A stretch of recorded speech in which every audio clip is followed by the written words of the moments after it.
Сапарғали Бекалиннің Бала Шоқан шығармасы. Екінші қыста. Көп ұзаған жоқ. Корпус балалары жатақ үйлеріне орналасып, оқу басталды. Шоқан корпус тәртібіне түсінген, оқу жайына да жаттыққан бала қатарында. Класс ішінде көзге көріне бастады. Әрбір класста бір бала старосты болып белгіленіп, балалардың бостандық алуын, мезгілімен қайтып сабағын әзірлеуіне жауаптылықты істейді.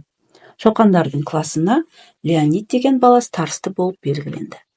Леонид бойшан, сөлекеттеу, сабақта топастау болатын. Оның үстіне өзі мейлінше дүние көреді.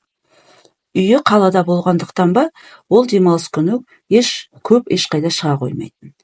Сондықтан да старостылыққа ұсынылған еді. Леонид қалаға баратын балаларға алым салатын болды.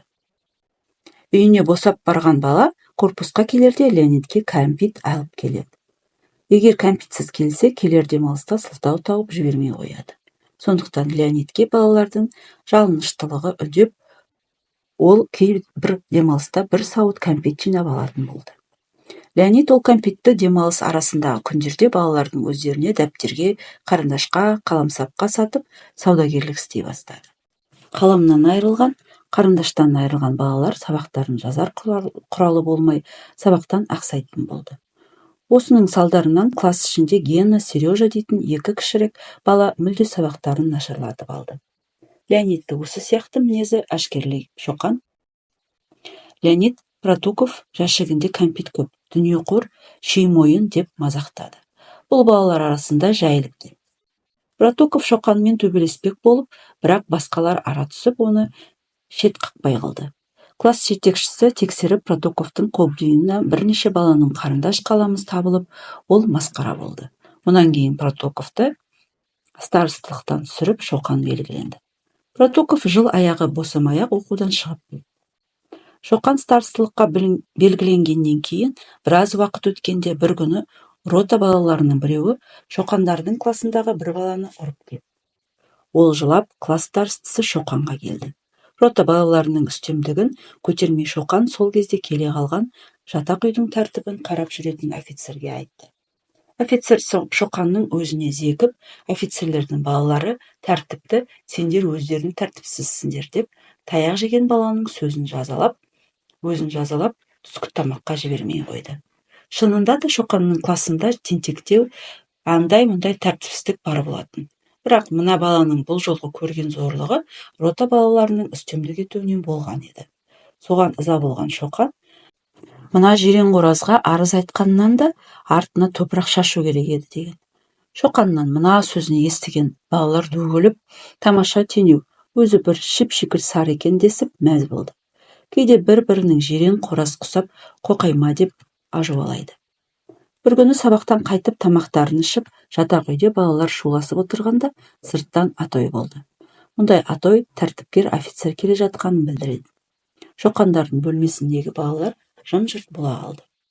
Сонша болмады, кезекші тәртіпкер жирен офицер бөлмеге кіріп келді. Анадағы серіктерін орынсыз жазалағаннан бері өшігіп алған балаларға бірінен бірі ымқағып, офицерлердің көзін тасалай беріп, қораз болып қоқырайып, сыр бермей тынышталған болған. Балалар монтиып өз бөлмелерінде тәп-тәртіп болып қала қалысты. Офицер кейбір ұқыпсыз балалардың төсек орнын көріп, жөндеңдер дегеннен басқа өрескел мін таппай шығып кетті. Офицердің артынан Анатолий деген тентек бала ере барып, есікті жауып, бер жағынан жұдырықпен періп жіберді. Ол жүгіріп келіп орнына отыра бергенде есік ашылып, офицер үйге қайта кірді. Менің артымнан есікті ұрған кім деп тепсін. Жоқ тақсыр, біз көргеніміз жоқ, ондай дыбыс естімедік. Офицер қанша ызбарланғанмен балалар қайысып қорықпады. Ешкім мойнына алмады. Офицер ызаланып корпустың бастығы Ждан Пушкинге келіп рапорт жазды. Шоқандардың класын жазалауды, тәртіпке шақыруды етінді. Келесі күні Ждан Пушкин өзі келіп балаларды тексеріп, кластың бастаушысы Шоқаннан қысып сұрады. Шоқан да басқа балаларға айтпады. Содан Шоқандардың класы қыс ортасына дейін жексенбіде бірде-бір бала үйіне босамады. Үлкен қысымға ұшырады.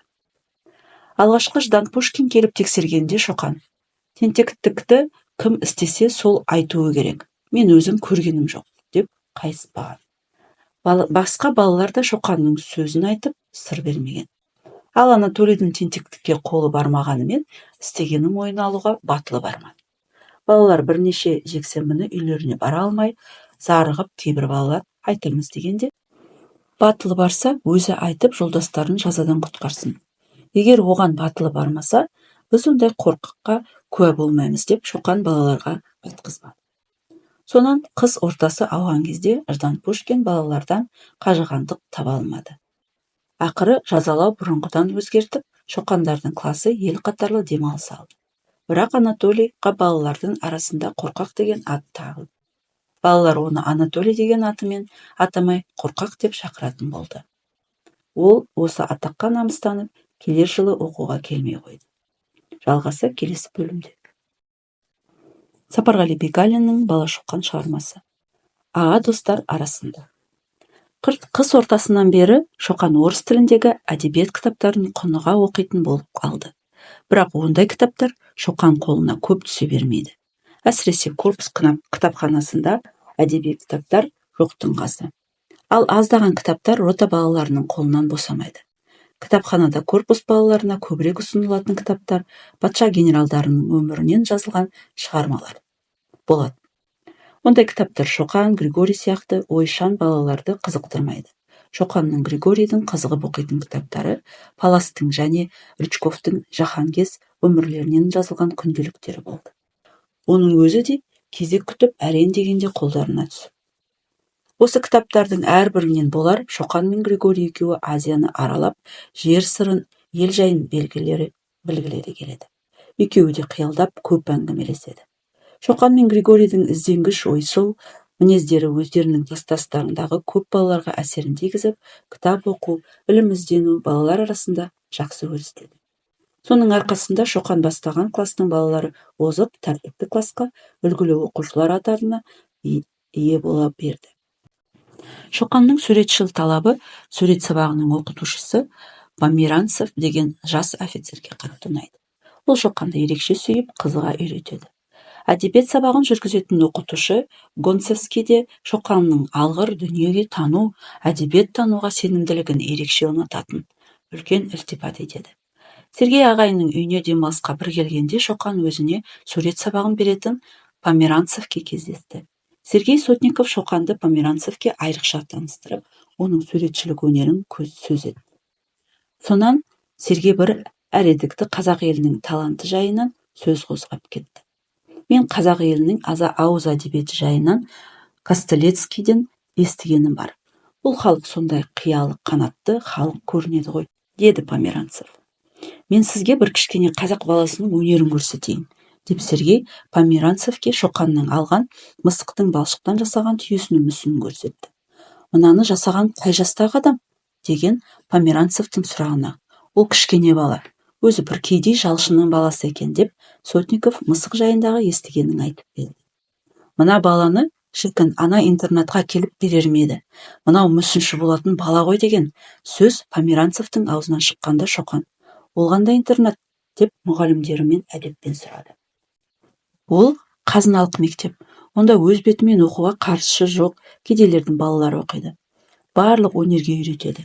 Бір жағынан жұмыс істейді, бір жағынан оқу оқиды. Қандай өнерге білімі бар, соны үйретеді, деп Померанцев толық түсінік айтты. Ол мектепке мысықты ала ма? Деп сұрады Шоқан тағы да мұғалімнен. Оған Шыңғыс Уәлиханович сияқты беделді адам ұсынса алады. Ал жай балаларды ала бермейді. Сіз ол мектептің бастығын білесіз бе? Деген Шоқан сұрағына Померанцевтің бұрын Сергей: сол мектепте де бұл кісі сабақ береді, деді. Онда мен жазда елге барғанда мысықты алып келем. Оны сол мектепке сіз алғызасыз ба? Деген Шоқан аса қуана да асыға да тілек айтты. Егер Шыңғыс Уәлиханович қатынас жазып өтінсе, алдыруға болады, деді Померанцев алдыңғы сөзін қайталап. Шоқан қуанып кетті. Шоқанның бұл қыстағы бір ренжіген жайы Сергей ағайдың Омбы қаласынан еріксіз түрде жер аударып ауып кеткені болды. Оның не себепті жер ауғанын Шоқан талдап білген жоқты.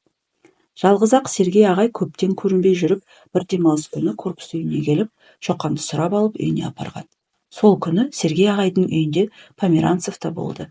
Сергей Сотников Померанцевқа Шоқанды айрықша тапсырып, мен бұл қаладан кететін болдым.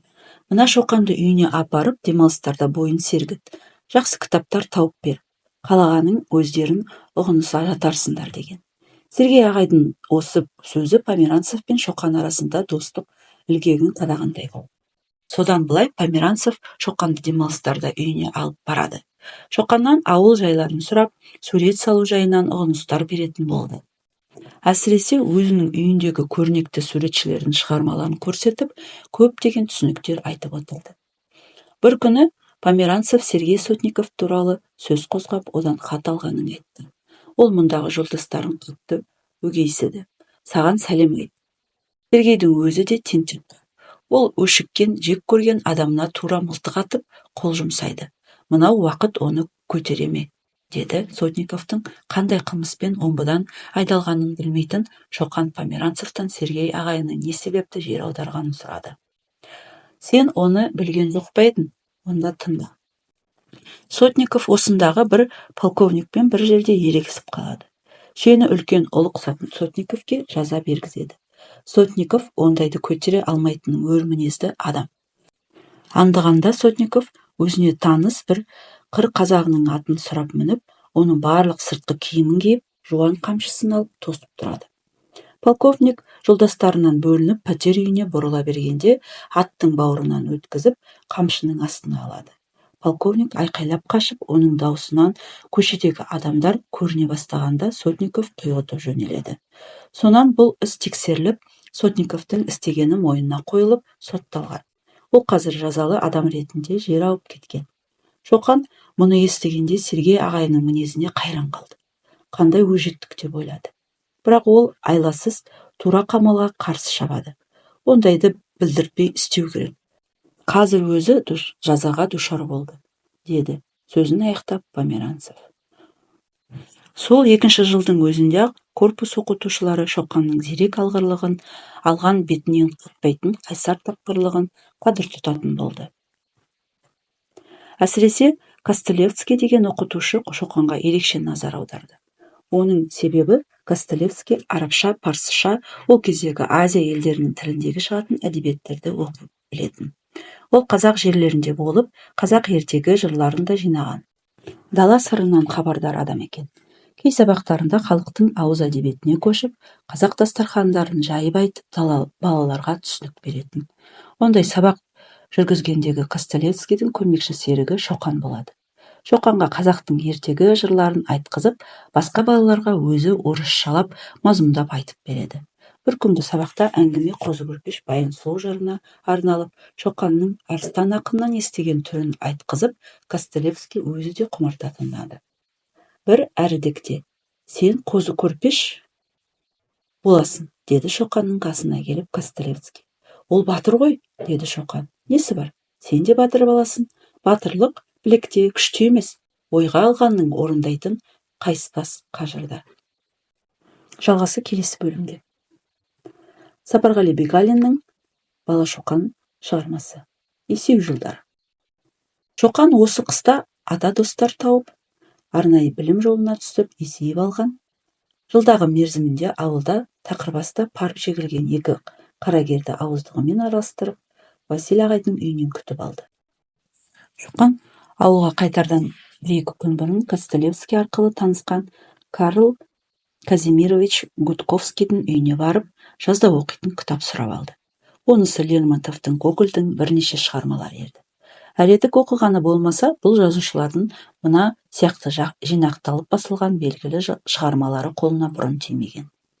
Ауылға ертең жүремін деп отырғанда Григорий мен Ғазиз екеуі келді. Шоқанмен қырға жүрер алдында әңгімелеспек.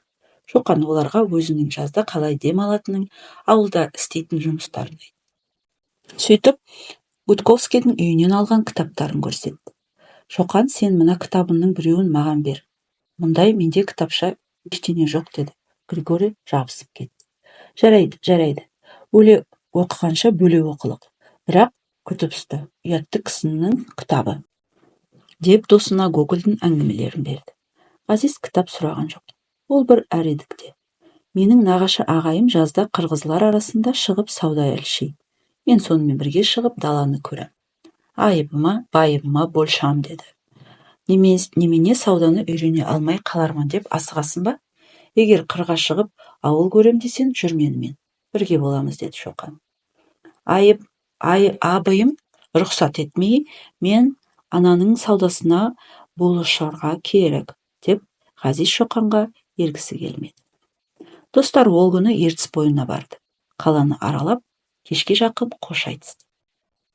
Ал Шоқан төре атты қазақша айдайын ба, жоқ орысша айдайын ба деп тақырбас паромнан шыға екі қарагерге делбе қақты. Қаладан ұзағанша орысшала, ал ел арасына кіре бергенде қазақшала деп тақырбастың қылжақ сұрағына Шоқан да әзілмен жауап. Даланы сағынып қалған Шоқан қаладан шығысымен-ақ формаларын шешіп, желпіне жайлана отырды. Тақырбастан жазған хатында Шыңғыс: Шоқанжан, сен бұл жолы қаладан қайтқанда Құсмұрынға емес, Сырымбетке әжен ауылының қонысына келесің. Осы көктемде біз де сонда көшіп келдік. Тақырбасқа жүретін жолдың жобасын қайда түсіп, қайда тоқталуды жазып бердім, деді. Әкесінің хатын алғаннан бері Шоқан Сырымбет өлкесінің жайын, тауын, көл көзін алдына келтіріп ой жүгіртуде. Ол бір әредікте. Тақа, Сырымбетке біздің ауылдың орда маңындағы елдің бәрі келді ме? Деп сұрады. Хан ауылының өздері ғана көшіп келді. Басқа жергілікті елдер өз қоныстарынан көшкен жоқ. Әлібайдың үйі қайда? Олар сол Құсмұрында қалды. Мұқандікі Сырымбетке көшіп келді. Олардың төре ауылынан басқа туысы бар ма? Деп Тақырбас өзі білгенін жайын біртінде айтып отырды. Шоқан Сырымбетке келгенде төре ауылы бір алқапта түгелге таяу отыр еді. Өйткені Шыңғыстың Көкшетау округіне аға сұлтан болып тағайындалуына байланысты Сырымбеттегі Айғаның қонысынан жаңа орда үйі салынған болатын. Төре ауылының әзір жайлауға көтерілмей бір жерде жиі отыруының түйіні де осы үй салу жұмысынан байланысты еді. Қаладан алдырған ұсталар, үй іргесін қалайтын жұмысшылар қызу қимыл үстінде екен.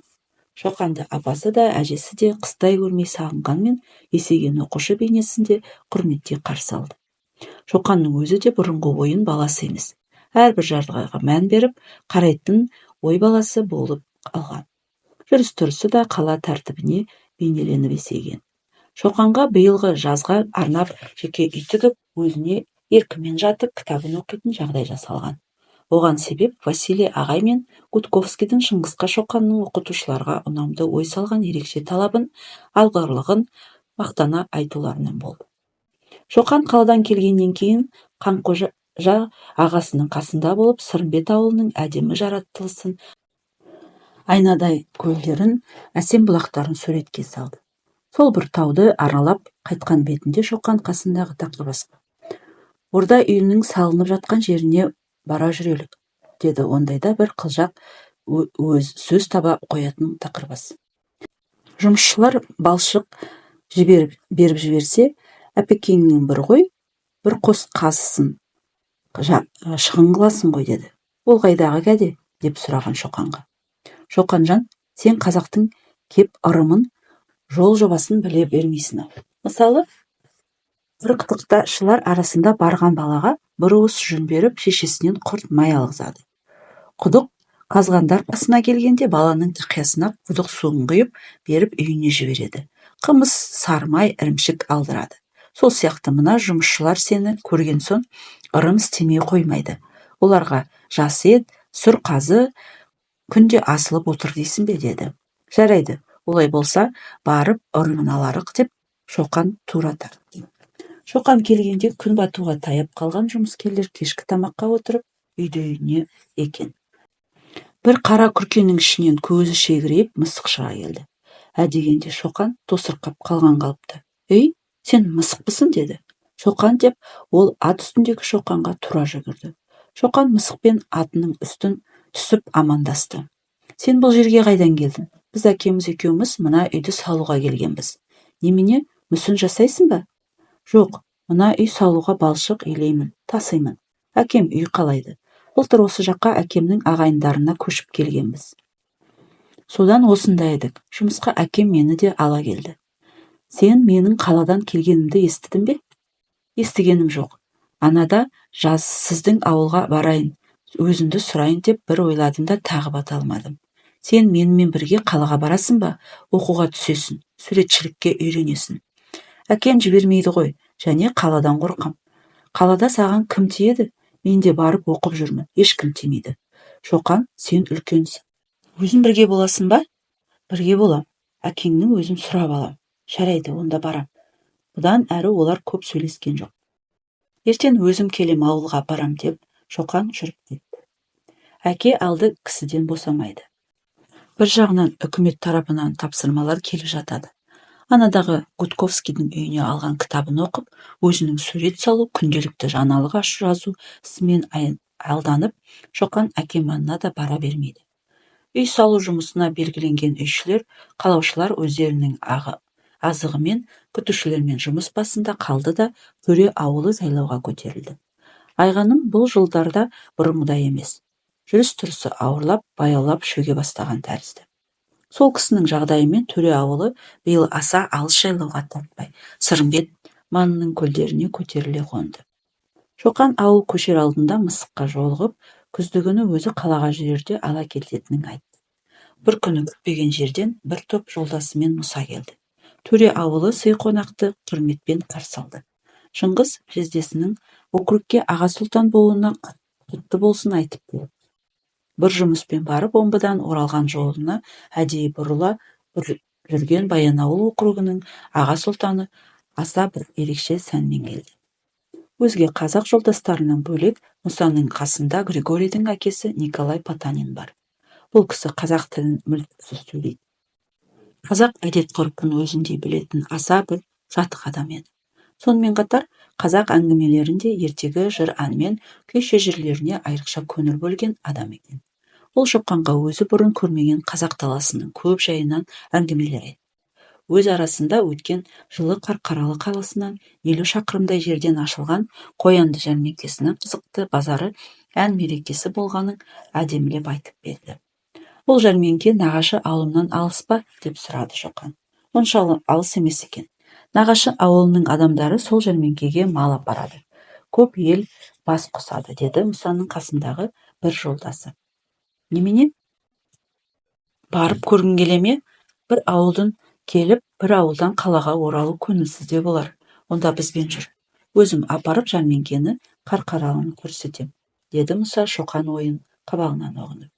Нағашаға әтекеме айтыңыз, мен сізбен барамын, деді Шоқан. Бірнеше күннен кейін Мұса анадағы уәдесін орындап Шыңғысқа айғанымға айтып, Шоқанды өзімен алып кететін болды. Шоқанға күтуші болуға Тақырбастың өзін ертті. Мұса мырза жиеніне бір көрсетіп, ел көрсетіп, бір мырзалық істейін деген болар. Барсын.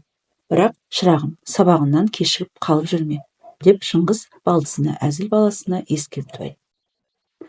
Мұса Батанның сарандығын көлденен тарта бердін-ау. Өзгеге жол айтпасақ та өз жобамызды білерміз, деп Мұса жездесінің сөзіндегі астарды шеше сөйледі. Арада бірнеше күн жүріп, Мұса Қаракөлде отырған өз ауылдарына келді. Шоқанның құрметіне Баян елінің жұртшылығы аз жиналған жоқ. Бәрі де жөнін сұрап, оқып жүрген жайымен танысып, қуаныш етуде. Шоқанның үлкен кісілердің кейбір сұрақтарына толығымен жауап айтып, кейбір жайларда олардың өзі түсінбейтін жайын ажырата айтқанына іштей таңдану да жоқ емес. Әлде сынағысы келді ме екен? Жоқ, өзінің аңғыр айтқыш әдеті ме екен? Сәттібай деген Шорман ауылының белгілі қожасы. Мырза ауылы қаншалық өзімсінгенімен ата тегі басқа ғой. Қазақта мақал бар емес пе? Жиен ел болмайды, желке ас болмайды деген. Бұрынғылар білмей айтты дейсің бе? Деді Шоқан сөзін аяқтап қасындағы бір ақсақалды адамға бұрыла бергенде. Қожеке, жиен неге ел болмасын, малы болса, желке неге ас болмасын, майы болса деген де бір бас бар емес пе? Сол айтқыштардың, деді Шоқан байып. Қожеке, сіз біздің Шоқанның үстіндегі кемзалына қарап қазақша өзге сөзге шоршақ екен деп ойлап қалдыңыз ба? Білем, сірә сол бала қазақ сөзін аңғарса керек, деді Мұса Шоқанның тауып айтқан жауабына разы болып. Нағашы ауылында біраз күн болып, Мұса жол жабдығын қамданып, қоянды жәрмеңкесіне жүретін болды. Мұсамен бірге келген Николай Потанин 1-2 күннен кейін өзінің баратын жұмысына жүріп кетті. Салтанатпен жүруді әдеттенген аға сұлтан Мұса Қаракөлден аттанарда ерекше жабдықтатып, жол шатырын тиетіп, бірнеше нөкермен жүрді. Жолдағы елдің сый құрмет қонағасына бөленіп, жәрмеңке басына таяна келіп, шатырын тіккізді. Арқа белдеулерін көк майса балқашта өлкесі айдын шалқар қара сор көлі. Қояндының қой бұйрат жатық белестері Шоқанға жаңа көріністер елесін сездіреді. Әлі көшелі үлкен үйлер салынбаған. Ұйымдасқанына 1-2 жыл болған. Қоянды жәрмеңкесі қатарластыра тігілген қазақ үйлер тізбегімен көше тартыпты. Сонау Ақмоланың, Қарқаралының сан сұлулары ақ отауларда қымыз сапырып, қонақ аттандырып, қала кәсібіне кіріскен елестер бар. Бірнеше жерде мал базары бар екен. Маңғырлаған қойлар базары бір бөлек. Не сандықтарды ноқталап әкеліп тұрған дала шаруалары жылқы базарында дуылдатып жүр. Ала тақиялы өзбек саудагерлері қара қатиша киген ноғай әбзелары балаған тізбегін құрып, ұсақ-түйек саудасын жасап жатыр. Кен алқапты көлеңкелі кенеп, жаппамен шатырлап тасып, неше түрлі заттарды жайып салған орыс байларына шай, қант кездемелері де тілегей теңіз. Мінекей базар қызығы. Бұл сияқты базар көрінісі Шоқанға алғашқыда думан болып көрінгенмен тез желіктірді. Ол тек сонау қатарласа тігілген қазақ үйлерінен күмбірлеген дауыстар, шырқалып айтылған әндер, өлеңдер жағына құлақ қойып, әрбір сарынын аңғартқысы келді. Бірақ олар арнаулы мәжіліс жыршысы емес. Қымыз қызуындағы ел арасының мырзасымақтарының шашбауын көтерген мадақшылар тәрізді сезді. Нағашы аға, біз Қарқаралы қаласына қашан барамыз, деді Шоқан 2-3 күн өткеннен кейін. Немене, жәрмеңке думаны ұнамады ма, жалқытын ба, деді Мұса Шоқанға жымия қарап. Сауда істеймін, сатар малым жоқ. Ел билегінде қатынасым жоқ, жалықпай қайтемін, деді Шоқан. Иә, Шоқансан, саған мына дуылдақ көңілсіз-ақ болар. Енді бір күнге шыда. Осында бір Семейден келетін ұлықтың бас қосуын күтіп отырмыз. Сол келісімен округтер шекарасы жайлы сөзді шешіп алып жүріп кетеміз, деп Мұса Шоқанға жүріс жайын ұғындырды. Айтқанында 2 күннен кейін Мұса күткен ұлылығына жолығып, тоғысқан мәселесін шешті де жүруге әзірленді. Ертеңіне Мұса Қарқаралыға жүрді. Бұрынғы жолдастарының үстіне Қарқаралы елінің кісілерінен бірнеше адам ере шықты. Арыстаннан естуінен бері құмартқан Қарқаралы тауының сұлу жаратылысына сүйсіне қарағаны болмаса, Шоқан әлі тау жайынан ешбір әңгіме естіген жоқ. Қарқаралының қаласы да ондай үлкен қала емес екен. Шашын аташ үйлерден бірнеше көше тартқан округ орталығы ғана. Сонау Қоянды басынан Мұсаға еріп шыққан бір бай саудагер ноғай өз үйіне әкеліп түсіріп, барынша құрмет етіп жатыр.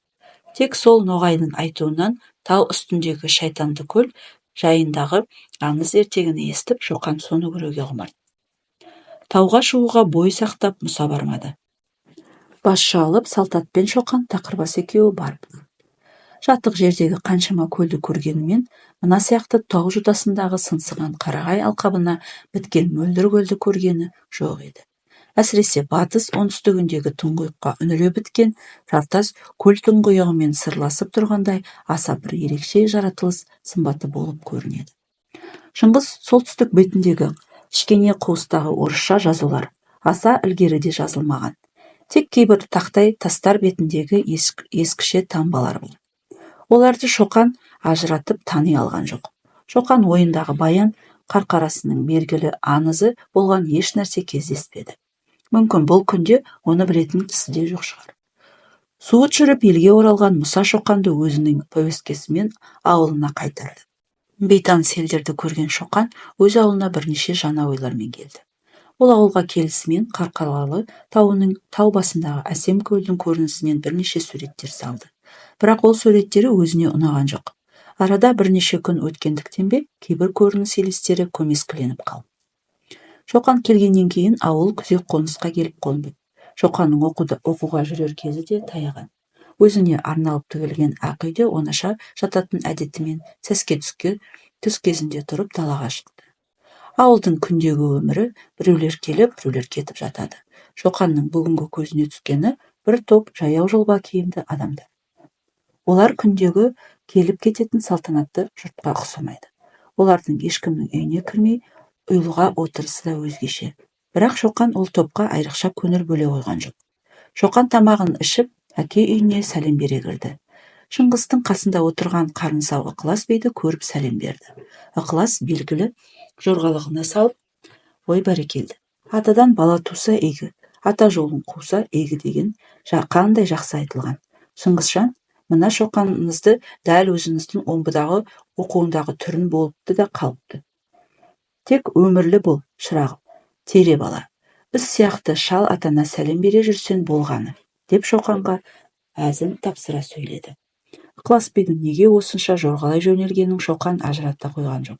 Ол өзінің белгілі жоралғылығы деп ойлады.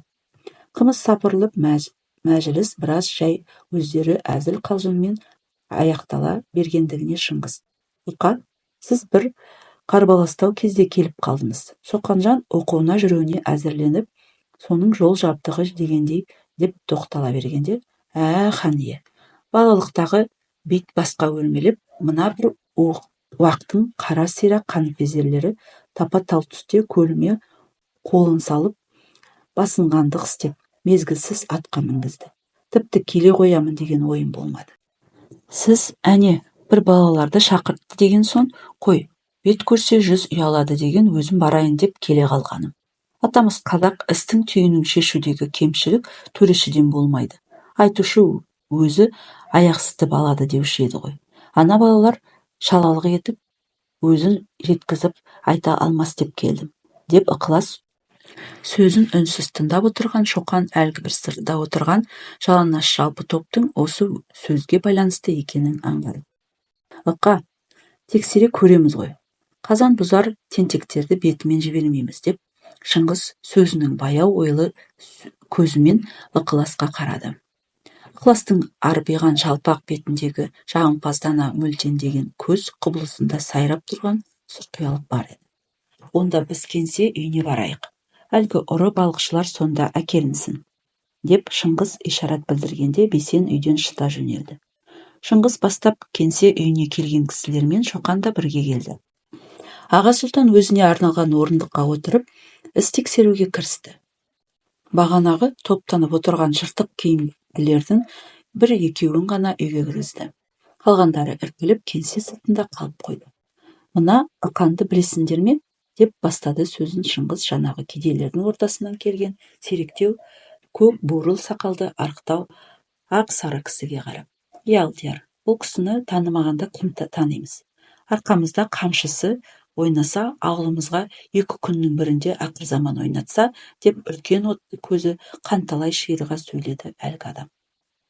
Қара көліме бас қойып, бал татыған балығымды жалмауыздай жалпып отырып, деп Ықылас бетімен кие жөнеліп еді.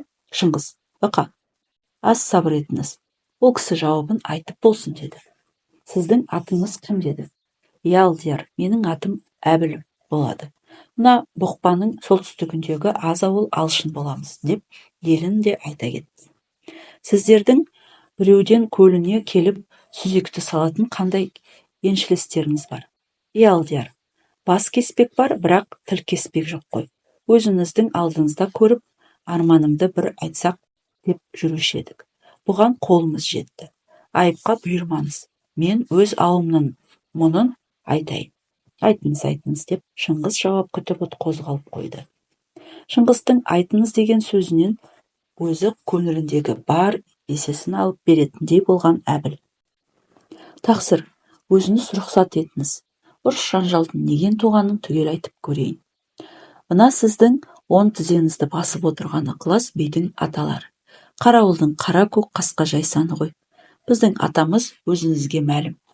Хан панасына келген көп төлеңгіттің бірі. Бізде ата қоныс арнаулы жер еншіміз болмайды. Сонан сіздің қасиетті атаңыз Уәлихан төренің рақымы түсіп, Ақсұран биігіне Ақкөлді қосып белгілеп берген екен. Суы балық, қыры биік біз сияқты Жарыл Жақыбайға күнелтер қоныс болыпты. Жазы қысы Ақкөлдің байлығымен жан сақтап жүруші едік. Мына ықылас би сіз бұйырып берді деп, біздің көлімізді өзімізге билетпей, 2 жылдан бері басымызға сарып, малымызға қой ойнатып, күн көрсетпей қойды. Кедей жұрт басқа кәсібі жоқ. Ақкөлдің балығына сүзек салып, ара-тұра балық алушы едік. Осы жуырда 2 балықшымызды соққыға жығып, сүзегімізді тартып алып, зорлық етіп отыр. Сізге айтқан арызымызбен шақыртқан соң жұбай келіп отырмыз. Қызыл қарын жас баланың қамы үшін күйзеліп келіп отырмыз. Ендігі мархабат өзіңізде, деп Әбіл қарт жыламсырап тоқтады.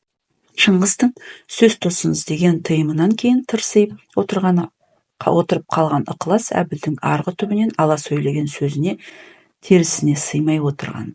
Сіз не дейсіз дегендей Шыңғыс енді ықыласқа бұрылды.